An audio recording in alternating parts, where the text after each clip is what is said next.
You're listening to Music Tectonics.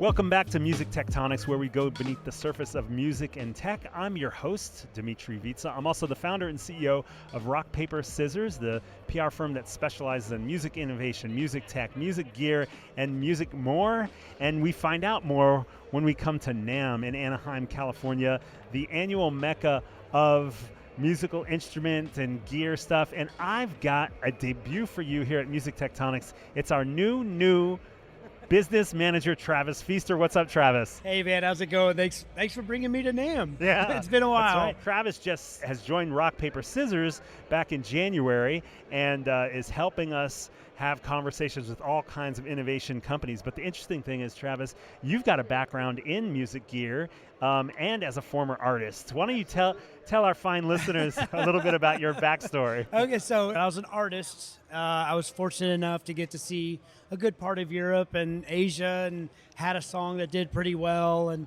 so I saw things from that angle. But as a guitar player, that landed me in the guitar instrument industry, namely guitar pedals. So I got in with a company called Wampler Pedals, helped them design two pedals that are still currently in their product line.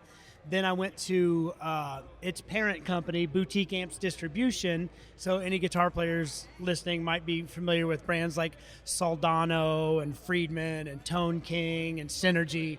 So I worked with them for a while. And whenever I obviously saw this opportunity and the more tech side and innovative side, I had to jump on it. So I'm no stranger to NAMM. I've been here several times with those other companies. And even just in these first few months working together, we've been having a lot of fun because I'll bring something to you, somebody, a potential client or maybe a client that we work PR with, and next day you've like, oh yeah, I downloaded it, I used it, I Right. just did something new with it. Yeah, well, and the thing is you know, it's always been a passion, and the tech side, the innovative side, and obviously the instrument side, and I've always looked at things of how I can benefit from using them, right? Like instead of fighting them. So, and my favorite thing is whenever another company will come to us or a newer company to us, to RPS, I'll say, oh yeah, I've used this, that, and the other thing from that company because I'm just so into it. It's super fun having you on the team. I love, Rock, Paper, Scissors. We have so many different folks on the team. Several are musicians. They're recording musicians, performing musicians. We've got several journalists. It's nice to have you in the mix as well, especially as we're onboarding new folks too. I couldn't be happier. I love it. I love the company culture. I love the vibe, everything. So we're at NAMM. We're literally, this hubbub you heard in the background, we're here at Media Day. This is a chance for podcasts and other media outlets to come and interview some of the curated, selected exhibitors and sponsors of NAMM, and that's what we're going to do. I think, Travis, we should go over there and go talk to some folks. Absolutely. Sounds fun. All right, let's go.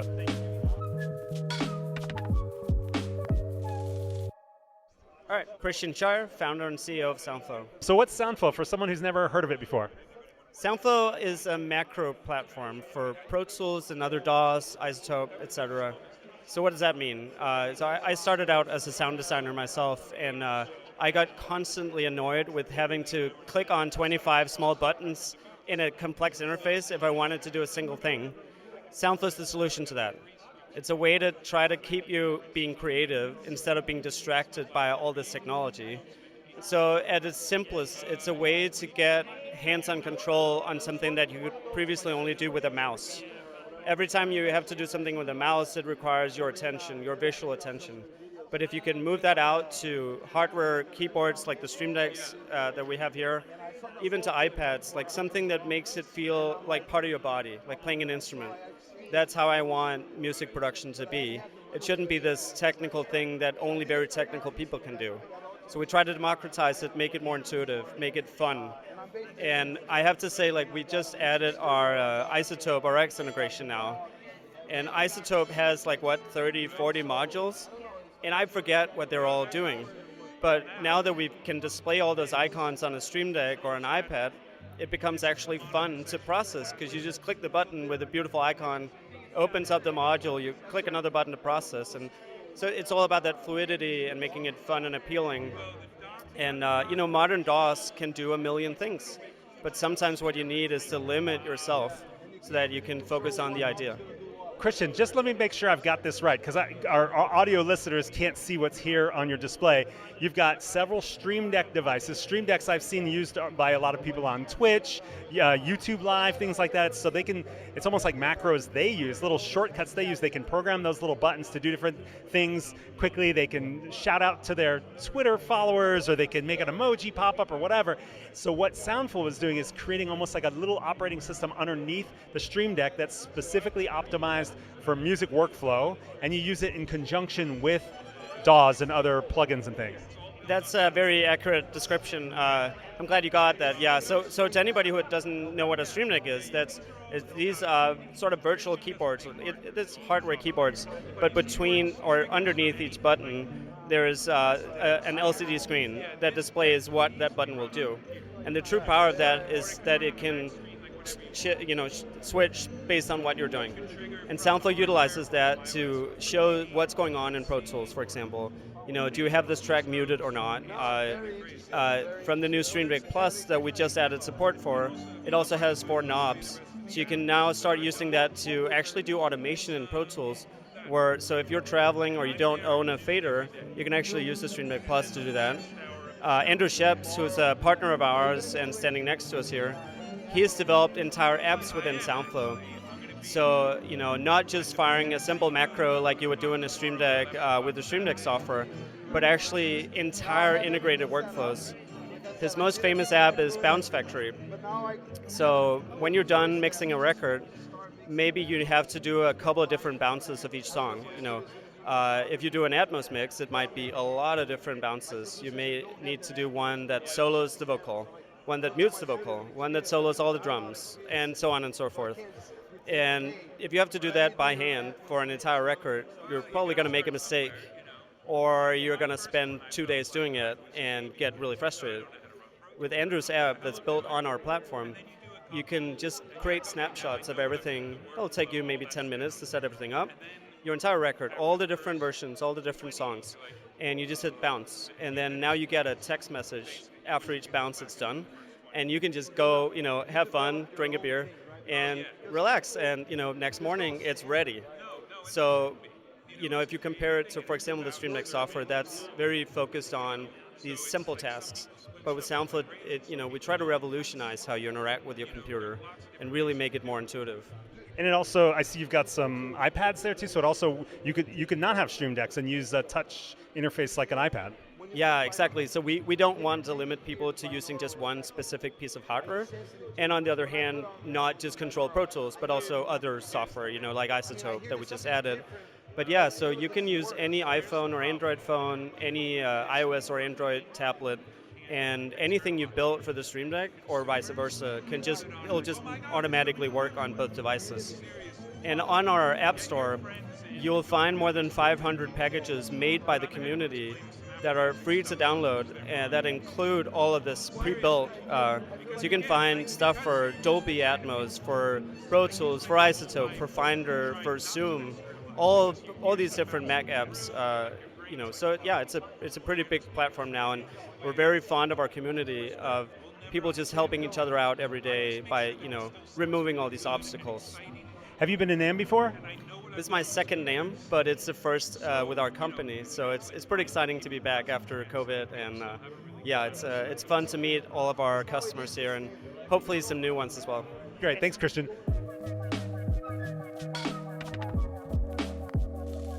Mic check. Check 1, 2. How do I look on the microphone? You look awesome. All right, good. Who the fuck are you? I'm Wavy Wayne, man. I guess I'm a YouTuber in some kind of ways, but originally, that came about because I'm an audio engineer and I love to teach people what I know. So I got on YouTube and started sharing my knowledge, with the YouTube community. Yeah, and we've talked before. I know about you. You're famous. You're my first NAMM celebrity that I get to talk to. Hey, why do you come to NAMM?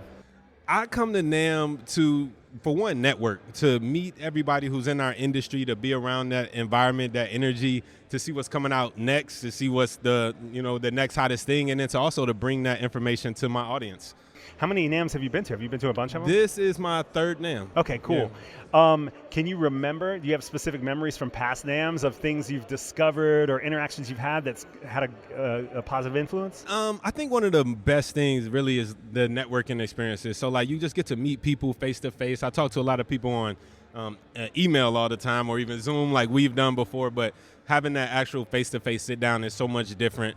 There's other things like the immersive audio experiences have always been great. Some of the concerts and performances have been really awesome, but to me, the networking is the number one thing that brings me here. Gotcha. Are there any companies or products that you're specifically looking forward to checking out this year at NAMM? Well, I'm looking for anything AI.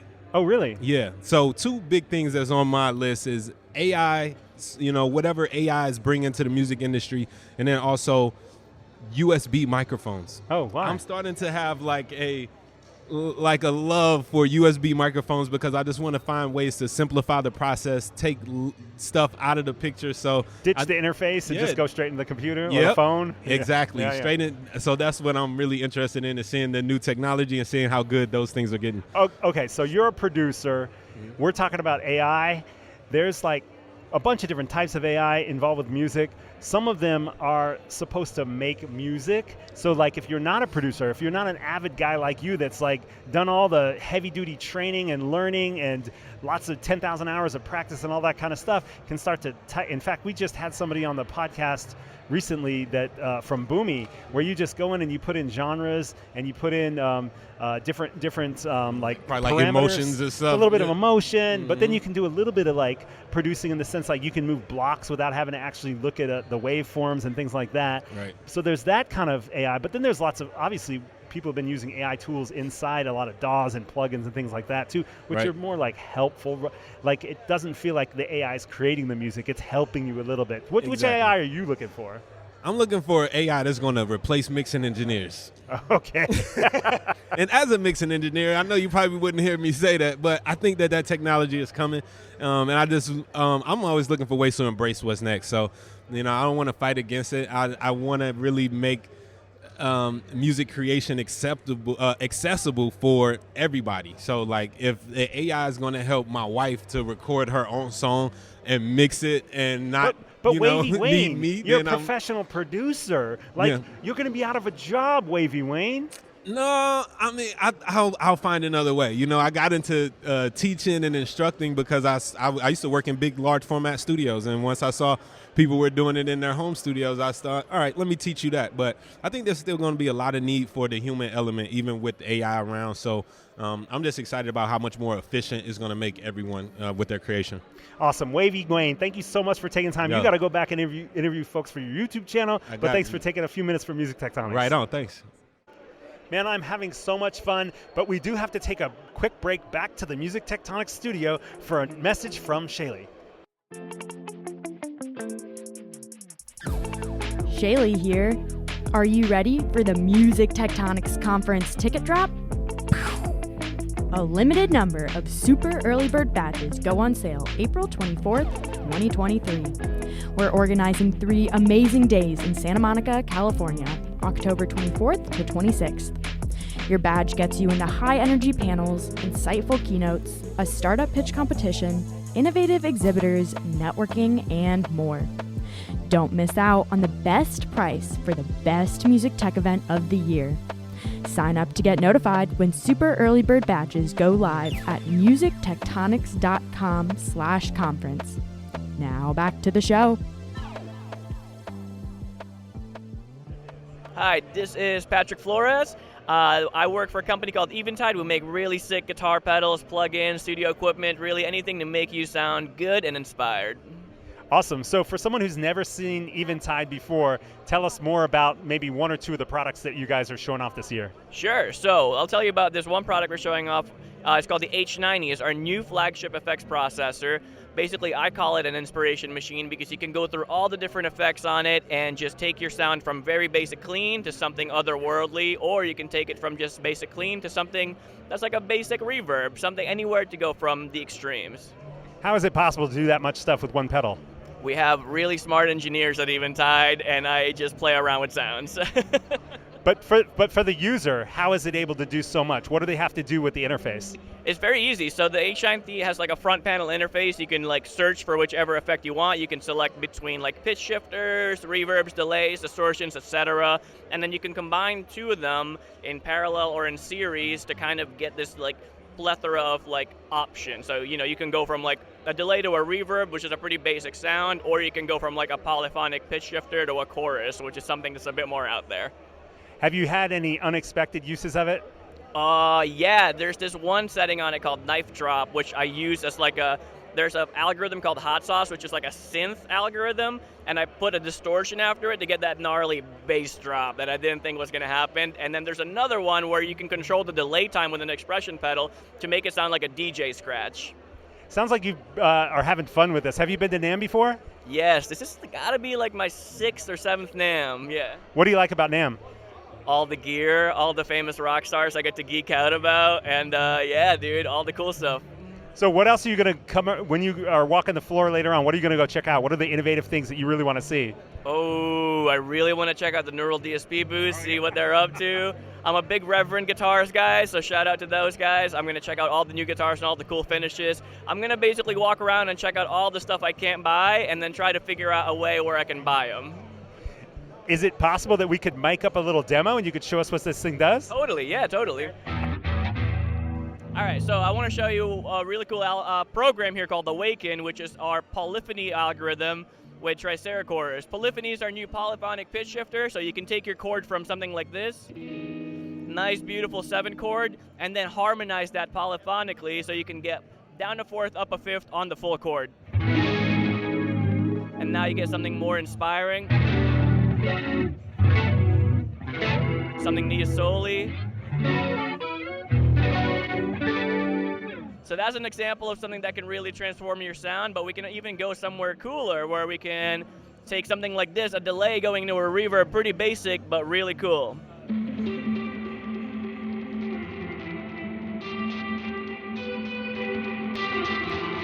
I can make it self-oscillate, so we can do something cool like, watch your ears. Oh, this one. Anything's possible. Whoa, Travis, that was so cool. There's so much cool stuff here. I'm blown away by all of it. I'm like a kid in a candy store. Well, you've been walking around. Did you find anything else we should go talk to? I absolutely did. We need to go check this out right now. It's too cool. It's a true Temperament guitar. Okay, let's go check it out. This is Nicklasson, and I'm come from True Temperament, a company in Sweden that have been inventing a new temperament for guitars. What we've done is that, the fact that the guitars are not in tune and never been. It's just big compromise. And we have been spending 20 plus years trying to figure out how can we actually make a guitar in tune. So I'm pretty versed in this because I'm a guitarist, I'm a guitar collector. So for people listening, I kind of want to describe, or maybe you can describe it, but basically the frets kind of have a wave pattern to them to offset the intonation of each string based on the scale of the neck. Is that right? Yeah. So what we're taking in consideration is first the scales, then the gauge and the tension of the different strings, because you have different, weight on string tension? String tension on all this, and that actually affect where the point shall be, where you press down the finger. So we're taking all this into consideration, checking out exact point where the fret actually shall be, Right. and then draw lines in between, and that's why they are curvy. So we created these curvy frets. So another thing I noticed as a player is the height of the actual frets. Sometimes when they're too tall, if you press too hard, you'll go sharp. Yeah. Is that something you guys took into consideration as well? Or is that more of just a preference for per player? This is that we have a medium height that it shall not affect so much on this to make it as accurate as possible. Yeah, I mean, I can't suggest enough that you go check them out and you actually can put eyes on what we're seeing. It looks innovative, it looks cool, but like you said, the guitar has never been a perfectly in-tune instrument. No. And we've learned to live with all the imperfections. and it looks like you guys are solving that. And the first question we get is, can you bend them? Yes. Right? Because you don't bend by distance, you bend by ear. So there's no problem. Can you play with other instruments? Yes. We've been playing with pianos all the time, and it works. Yeah. I heard they had to change the piano once upon a time. Yes. This is not the first instrument that had to be tempered. No, not temper. Actually, if we go really deep, this go back to Bach, how he invented a special temperament for his music. And there is, a lot of philosophy is how we shall handle that. And for the guitars, they just cut straight lines to make something in between everything. And we live with that. But we don't have to do it any longer. Why did you do this? What gave you the idea? How did you get started? Well, it's not me. It's another Anders that actually invented it in Sweden. And when he started to play guitar, he had perfect pitch. Oh, that had to drive him crazy then. It drove him crazy. And he decided, either I solve this or I will never touch the guitar again. But the guitars he thought sucked. Right. Yeah. So he spent whole his life trying to figure out how to do it. And he solved it. And I was talking to Anders earlier. For listeners that don't play guitar, I have a very specific guitar that I love that basically only plays in tune for about 2 or 3 frets. So I see this as something that cures that pain point. So I'm excited. I can't wait to stop by and actually get my hands on it. Okay, please do. Awesome. Thank you, Anders. Thank you very much for listening. This is Marcin Dudar from 1 volt per octave, and I am a founder and creator of this device. So for someone who's never seen this before, how would you describe this to them? It's a part of Eurorack modular system, but it's a modular in modular, so allows beginners and performers to have much smaller system and have all the possible synthesis modules inside and create different sounds. Plus multi-timbral, polyphony. You can create whole sound with a single module, or you can modulate with the rest of Eurorack modular system. Can you describe what it looks like? It's a small semi-modular system right now, but you can get it as a single module and put it into your bigger modular system. And it has a lot of modulation knobs that can be used with external modulation sources, with, let's say, BeatStep Pro from Arturia, or with other modulars, and can be used standalone to generate a lot of sounds. And if you want, I can demonstrate a little bit. Yeah, sounds good. Should we try to do a line in or just mic the speaker here? Let's try by speaker.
Synthesis modules with different modules inside.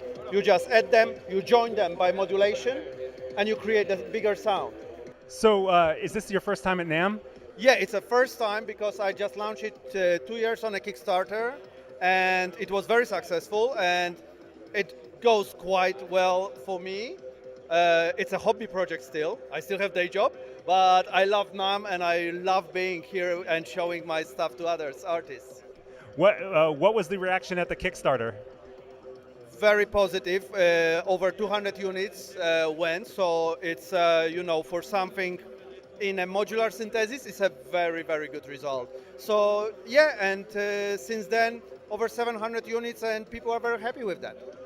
So your first NAMM, what are some, besides showcasing your product here, what else are you hoping to see or find out about at NAMM this year? Well, meeting other makers. I'm in a really great area next to MIDI, and there is a lot of makers of synths, and especially artists, because this is dedicated for performers. This is purely performer tool, and if they can touch it and see it, especially touch it, because then you get really good feel what it can do. Awesome. Marcin, thank you so much for taking the time. Have a great NAMM. Thank you, Dmitri. A lovely, lovely chat. Wow, that was an incredible media day. We found some great innovative stuff here. I'm going to go out to some parties tonight. We've got some more stuff coming tomorrow. We'll be recording more all week long here at NAMM. Thanks for listening to Music Tectonics. If you like what you hear, please subscribe on your favorite podcast app. We have new episodes for you every week. Did you know you can dig deeper into all our episodes with the show notes at musictectonics.com. While you're there, look for the latest about our annual conference, sign up for our newsletter to get updates, or get the Music Tectonics app for music tech news. Everything we do explores seismic shifts that shake up music and technology the way the Earth's tectonic plates cause quakes and make mountains. Connect with Music Tectonics on Twitter, Instagram, and Facebook, and find me, Dmitri Vietze, if you can spell it, on LinkedIn. Bye-bye.